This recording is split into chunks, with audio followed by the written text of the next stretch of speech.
Hello दोस्तों, कैसे हो आप सब। वेलकम टू पढ़ते रहो एंड सीखते रहो। तो फ्रेंड्स, लास्ट टाइम हमने ये क्या था भाई, बौद्ध धर्म की शिक्षाओं के बारे में क्या था पढ़ना स्टार्ट किया, जिसमें हमने देखा था कि जो महात्मा बुद्ध थे उन्होंने कहा था कि क्या है भाई, जो हमारा वैदिक पीरियड है या जो वेदों के में जो ज्ञान दिया गया है उसको नहीं मानते। ठीक है, वेदों को क्या बोलते थे वो कि नहीं ऐसा कुछ नहीं है। और उन्होंने क्या किया, वेदों के इसको सत्ता को नहीं मानते थे, ईश्वर को नहीं मानते थे, वर्ण व्यवस्था को वो नहीं मानते थे।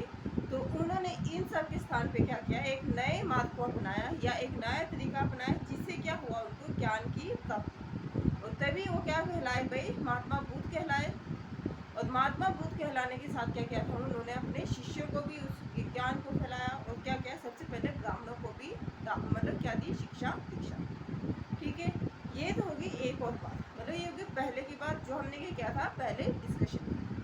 दूसरा उन्होंने क्या किया, एक सिद्धांत दिया था जिसका नाम है प्रतितय समूह उत्पाद, जिसके पीछे के अगर रीजंस की बात की जाए तो उसमें बोला गया कि क्या है भाई, जो बौद्ध धर्म है उसमें बोला गया है कि हर काम के पीछे या हर घटना के पीछे क्या है भाई, कोई ना कोई रीज़न अवश्य होता है। ठीक है, कहीं मतलब किसी ना किसी के पीछे क्या है, रीज़न अवश्य है। हर काम के पीछे क्या है, कोई ना कोई रीज़न हमें हमेशा देखने को मिलता है।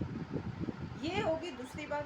तीसरा जो इन्होंने सबसे बड़ा सिद्धांत दिया वो कहा कि क्या है भाई, आपको क्या करना है, आपको सिंपली एक बात याद रखनी है कि जो सृजन है, कंस्ट्रक्शन और जो डिस्ट्रक्शन का सिद्धांत है, वो क्या करते हैं, साथ साथ में कार्य किया करते हैं। मतलब जहाँ कोई चीज़ क्या कंस्ट्रक्ट होगी तो याद रखना है आपको कि उसके पीछे क्या हुई, एक डिस्ट्रक्शन की स्टोरी भी क्या है अवेलेबल हमें, मतलब बेशक हमें प्रत्यक्ष रूप से नहीं दिखाई दे, लेकिन जो डिस्ट्रक्शन का सिद्धांत है और कंस्ट्रक्शन का सिद्धांत है, ये क्या है, ये साथ साथ में काम किया करते हैं। ठीक है, ये होगी दूसरी बात। तीसरा क्या है, इन्होंने इंसान को कि अगर आपको अपने सारे दुखों से, मोह माया लोभ काम क्रोध सारी इसी तृष्णाओं से इच्छाओं से मुक्त होना है, तो आपको क्या करना है, आपको निर्वाण की प्राप्ति करनी है। ठीक है, और निर्वाण प्राप्त करने के लिए इन्होंने क्या दिया है, पूरा एक तरीका दिया है जिससे आप क्या कर सकते हैं, निर्वाण की प्राप्ति कर सकते हैं। ठीक है, ये होगी तीसरी बात। और निर्वाण का मतलब क्या है भी, सारी इच्छाओं से मुक्त हो जाना या जीवन मरण के चक्कर से मुक्त हो जाना, या क्या हो जाना, दीपक का बुझ जाना। ये होगी चौथी बात। फिफ्थ जो फैक्ट था वो हमने देखा था कि बौद्ध धर्म में त्रिरत्न की बात की गई है। तीन ऐसे रत्नों की बात की गई है जो भी क्या है, बौद्ध धर्म में बहुत इंपॉर्टेंट क्या करते हैं, रोल प्ले किया करते हैं। ठीक है, तो अगर सबसे पहले इसकी बात की जाए तो वो कौन सा था, अभी बुद्ध थे, स्वयं महात्मा बुद्ध थे।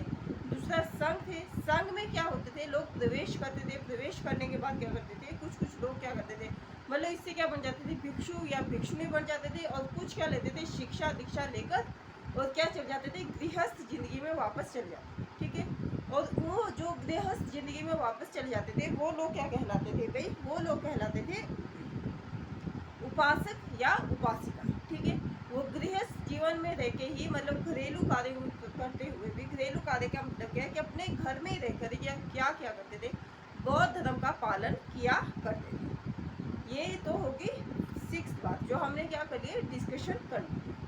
अब जो नेक्स्ट फैक्ट है या जो नेक्स्ट नंबर है वो क्या है भी, बौद्ध धर्म में 4 सत्यों के बारे में बात की गई है। 4 आर्य सत्य हैं जो कि क्या है, आपको परमानेंटली क्या दिखाई पड़ेगी। ठीक है, हाँ, जो बुद्ध संघ और जो धम्म था, मतलब तीसरा जो फैक्ट था, त्रिरत्न थे, वो कौन से थे, धम्म थे। धम्म का मतलब क्या है, ये संस्कृत के धर्म शब्द से क्या निकला हुआ है, और इसका मतलब क्या है, एक तरह से क्या होता है, रिलीजन ही होता है या क्या होता है, धर्म ही। ठीक है, और धर्म का अगर मतलब की बात की जाए कि क्या मतलब है इसका, क्या मीनिंग है इसका, तो इसमें हम देखेंगे कि अगर इसकी बात की जाए तो इसमें हमें सबसे इम्पोर्टेंट फैक्ट दिखाई देगा कि क्या है भाई, लाइफ क्या है, कॉन्टिन्यूटी में होती है। ऐसे नहीं है कि अगर आप अभी खुश हैं तो आप हमेशा खुश ही रहेंगे, या आप अभी दुखी हैं तो दुखी की स्टेट में रहेंगे। क्या है लाइफ, क्या लाइफ का नाम, दूसरा नाम ही क्या है, कॉन्टिन्यूटी है। आपको आगे बढ़ते रहना है, आपको किसी भी एक ही स्टेट में नहीं रहना है। ठीक है, और इसमें ये भी बोला गया है कि अगर आप किसी एक स्टेट में रह जाते हैं तो इसका मतलब क्या है भी, आपकी मृत्यु हो चुकी है। ठीक है, या तो आपकी आत्मा मर चुकी है या क्या हो गया, आपका शरीर ही मर चुका है। तो ये होगी त्रिदर्शन की बात। अब हम 4 आदेश सत्यों की बात करेंगे। 4 आदेश सत्यों में हम देखेंगे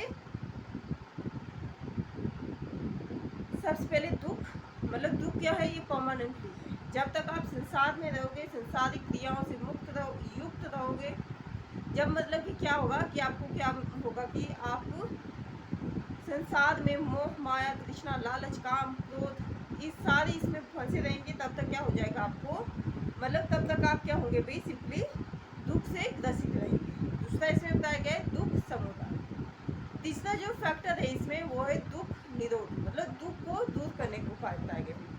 चौथा जो है वो दुख निरोध गामिनी है। ठीक है, इसमें पूरे के पूरे वेज बताए गए हैं, 8 ऐसे तरीके बताए गए हैं जिसमें कि क्या हो सकता है भी आप दुखों से मुक्ति प्राप्त कर सकते हैं। ठीक है, ये तो हो गए पहले की चीज़ जो हमने क्या की थी, पहले डिस्कशन की थी, पहले हमने इस पर चर्चा कर ली थी। लेकिन आज के क्या है, क्योंकि आपके लिए वीडियो 2 दिन बाद आ रही है, तो क्या है भी, ताकि मैंने रिवाइज कर दिया है ताकि आपको भी याद रहे और मुझे भी क्या रहे, याद रहे ये सारी चीज़ें। तो अब हम देखेंगे कि दुख निरोध गामिनी को क्या बोला गया है, उसको मध्यमा प्रतिपदा भी बोला गया है। तीसरी जो चीज़ है उसको मध्यम मार्ग भी बोला गया है, और इसके साथ साथ इसको दुख निरोध गामिनी के साथ साथ क्या बोला गया है, अष्टांगिक मार्ग भी कहा गया है। इसमें ऐसे 8 ऐसे तरीके बताए गए हैं। अगर आप इन 8 तरीकों का पालन कर लेते हैं, अगर आप इन 8 तरीकों को अच्छे से अपनी ज़िंदगी में उतार लेते हैं, तो आप क्या हो जाएंगे, आप जिंदगी के मोह माया से क्या हो जाएंगे, मतलब मुक्त हो जाएंगे, या आपको क्या हो जाएगा, निर्माण की प्राप्ति हो जाएगी। अब निर्माण क्या होता है, जब इंसान क्या हो जाए, उसमें कर्म का अवशेष बिल्कुल ना रहे, मतलब जब क्या हो सके, वो क्या हो जाए कि जीवन मरण के चक्कर से क्या हो जाए, उसको मुक्ति प्राप्त हो जाए, तो उसको क्या बोलते हैं, निर्माण बोलते हैं। निर्माण का एक मतलब ये भी है कि दीपक का बुझ जाता है। ठीक है, या जब इंसान ऐसा हो जाए कि मतलब सारी तृष्णाओं से, सारी इच्छाओं से मुक्त हो जाए, तो क्या बोला जाता है, इसको निर्माण बोला जाता है। कोई भी मनुष्य अगर संसारिक इच्छाओं से, सारी इच्छाओं से क्या हो जाए, मुक्त हो जाए, तृष्णाओं से मुक्त हो जाए, सारे बंधनों से मुक्त हो जाए, है ना, तो क्या बोला जाता है इसको,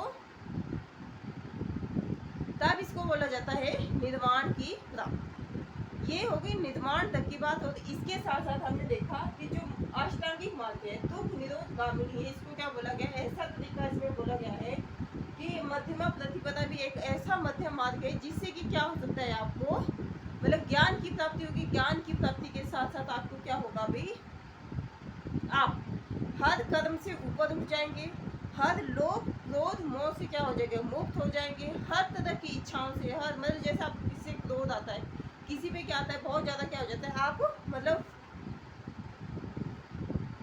ऐसे हो जाते हैं ना, लट्टू हो जाते हैं किसी को, तो इन सारी क्रियाओं से क्या हो जाएंगे, आप मुक्त हो जाएंगे। ठीक है, आप एक ऐसी स्टेट में चले जाएंगे जहाँ आपको बहुत ज़्यादा दुख से दुखी नहीं होंगे और बहुत ज़्यादा दुख से सुखी नहीं होंगे। आप ऐसी मॉडरेट कंडीशन में पहुँच जाएंगे कि आपको दुख सुख सब एक बराबर लगने लग जाए। ठीक है, मतलब ये हम जैसे नॉर्मल इंसानों की बात नहीं है, ये महात्मा बुद्ध की बात है भाई। उन्होंने तपस्या की थी, तभी जाके क्या हुआ था, उनको ज्ञान की प्राप्ति हुई। और ये चाहते थे कि लोग क्या करें, लोग ऐसी कंडीशंस में, लेकिन उन्होंने ऐसे कंपल्सरी नहीं किया कि सभी लोग ऐसे भिक्षु बन जाए, नहीं। जो गृहस्थ थे, वो गृहस्थ के लिए भी उन्होंने कुछ मतलब कुछ रूल्स एंड रेगुलेशन निकाले, और जो भिक्षु या भिक्षुणी थे उनके लिए भी क्या किया, पूरी लिस्ट उन्होंने निकाली। ठीक है, तो ये है, ये तो अगली बात है जब हम शील के बारे में बात करेंगे। उन्होंने 10 ऐसे शील बताए गए हैं, जैसे कि क्या नहीं बोलना है आपको, असत्य नहीं बोलना है, हमेशा सच बोलना है, मतलब चोरी नहीं करनी है, धन को इकट्ठा नहीं करना है ना, ब्रह्मचर्य का पालन करना है, इंद्रियों को क्या करना है, अपने कंट्रोल में रखना है ना, और शराब का सेवन नहीं करना है, सुख दर्द बिस्तर पे नहीं सोना है, और जो व्याभिचार होता है इन सबसे क्या रहना है, मुक्त रहना है। ये बात की बात है, इसको हम बाद में डिस्कशन करेंगे। अभी हम बात करें अष्टांगिक मार्ग की, मतलब 8 ऐसे तरीके हैं, अगर आपने उनको फॉलो कर लिया, अगर आपने उनको मान लिया है या आपने उनको जीवन में उतार लिया, तो आप क्या हो जाएंगे, सारी इच्छाओं से क्या हो जाएंगे, मुक्त हो जाएंगे। और आपको बहुत सारी कंडीशन में कुछ भी फर्क नहीं पड़ेगा कि अगर कोई दुखी है, मतलब आपको किसी ने दुख पहुंचा दिया, तो आप दुखी नहीं होंगे, आप उसके पीछे के रीजन को भी समझने लग जाओ। ठीक है, तो अब हम उन तरीकों को बात कर लेते हैं, लेकिन उससे पहले क्या बात करते हैं, प्रमोशन की बात करते हैं। अगर क्या है भाई, आपसे रिक्वेस्ट है, आपसे एक हम्बल रिक्वेस्ट है, अगर आपको वीडियो अच्छी लगी हो तो आप क्या कर सकते हैं, लाइक कर सकते हैं, शेयर कर सकते हैं, सब्सक्राइब भी कर सकते हैं, प्रेस द बेल आइकन। तो सबसे पहले क्या है अष्टांगिक मार्ग में सम्यक दृष्टि। सम्यक दृष्टि में क्या है कि आपको क्या समझना है कि मतलब कोई भी घटना, वस्तु, पदार्थ, उसके क्या उसको क्या समझना है, उसको वास्तविक रूप में समझना है। ठीक है, अगर मान लो आपको किसी ने दुख दिया है तो उसके पीछे के रीजंस पे भी, मतलब उसने किस वे से ऐसा किया होगा, इस तरीके को भी सोचना है। ऐसे नहीं भी खुद भी क्रोध करने लगे, मतलब वस्तु की जो क्या है उसको एग्जैक्ट इसको समझना है कि इसके पीछे के रीजंस क्या है, इसके पीछे की फिलोसफी क्या है और इसके पीछे का सिद्धांत क्या है, किताब क्या है, मतलब इस वस्तु का क्या स्वरूप है, मतलब ये एग्जैक्टली है कैसा, अच्छा है, बुरा है, माड़ा है, भला है, ये सब समझ के क्या करना है आपको अपने उस चीज़ के बारे में वास्तविक रूप से अपनी जो मतलब भावना है या अपना जो मन में उसके लिए विचार बनाना है। ठीक है, ऐसे नहीं कि बस जो कोई चीज़ देखी बाहर से चमक देखी अरे वाह ये तो बहुत अच्छी है, क्योंकि चमकने वाली चीज़ें हमेशा क्या नहीं होती, सोना नहीं। ठीक है, दूसरी बात है सम्यक वाणी। आपको कठोर वचनों से दूर रहना है, ऐसे वचन का प्रयोग नहीं करना है भाई जिससे क्या हो, दूसरों को दुख हो, तकलीफ हो, पीड़ा हो या क्या हो, कष्ट। ठीक है, ये होगी सम्यक कर्म। ऐसे अच्छे कर्म करने हैं, सत्कर्म करने हैं जिससे क्या हो, आपको तो फायदा ही हो लेकिन आपके आस पड़ोस के लोग भी क्या हो, उससे इंस्पिरेशन हो। ठीक है, उससे क्या हो, इंस्पायर हो ताकि क्या हो, ज़्यादा से ज़्यादा लोग क्या मुड़ सके, अच्छे कर्मों की ओर मुड़ सके। सम्यक संकल्प है। सम्यक संकल्प का मतलब क्या है भी, सम्यक संकल्प का मतलब है लोभ, द्वेष, मोह मुक्त वातावरण क्रिएट करना अपने अंदर। ठीक है, सम्यक संकल्प का मतलब क्या है, लोभ से मुक्त अपने मन को करना है, द्वेष से, किसी के लिए द्वेष की भावना नहीं रखनी है, किसी के लिए चिड़चिड़ वाली भावना नहीं रखनी है कि कोई घर में आ गया तो उसके लिए खराब, मतलब मुंह पे अच्छे बन गए लेकिन मन ही मन में से कूदते रहे, नहीं, ऐसी खराब भावना नहीं रखनी है। ठीक है, सीधा मुंह पे बोल देना है कि भाई मत आओ, ये भी एक तरीका हो सकता है ना। द्वेष से क्या रहना है, लोभ, द्वेष,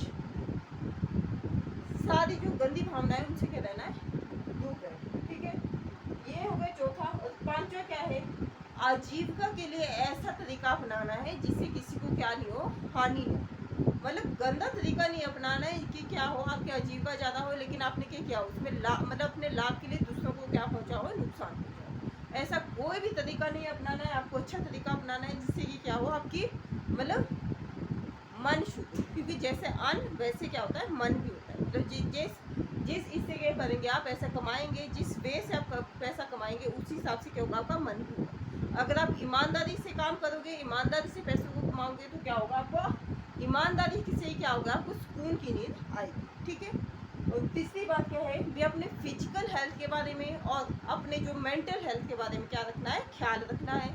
ऐसे नहीं कि फिजिकली आप बिल्कुल फिट हैं लेकिन मेंटली आपने बहुत स्ट्रेस चल रहा हो, ऐसे नहीं कि मेंटली आप फिट है लेकिन आपकी बॉडी जो है एकदम फूल के गुब्बारा हो गई हो, फुगा हो गई हो, ऐसा बिल्कुल नहीं करना है। आपको व्यायाम भी इक्वली करना है, मतलब फिजिकली और मेंटली क्या रहना है, आपको फिट रहना।